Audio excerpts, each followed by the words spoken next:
Hi, hello. Happy 2026. I wanted to take some time to actually discuss some of my business goals, setting really clear intentions for myself moving into this next year with my business of Pugs and Stitches.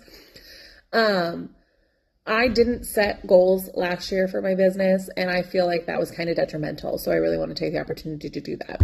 So my first goal is I want to use more yarn than I buy.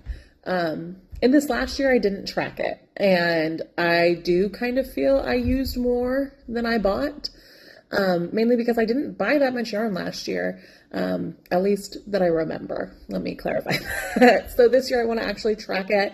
Gonna start with purchases that I make today, if I make any, and moving forward, not purchases that I made in December that haven't been delivered yet, because I do have a yarn order coming.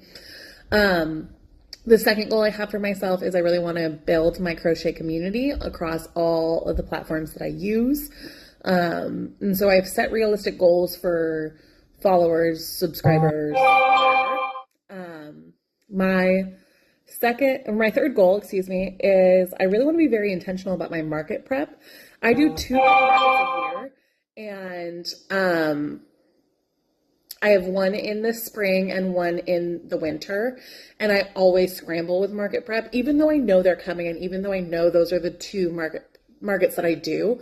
I always scramble at the last minute to try to add stuff. So my goal overall is to have $10,000 worth of product for market prep this year. In theory, 5,000 for each market, but my spring market is a little bit bigger, so I think my goal is going to be closer to having 7,500 at that one and 2,500 at my December one. And with that, I want at least $5,000 worth of that product to be in the $10 and under range. So I'm hitting all customers.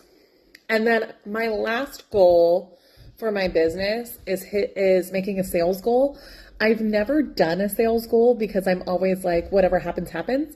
But I think it would be fun to actually track a sales goal. And so my goal for 2026 is to have at least $5,000 in sales. For me, that is going to be a little bit challenging, but also I think it's going to be realistic. So here's to bigger and better things in Pugs and Stitches. And thank you for coming along this journey for another year.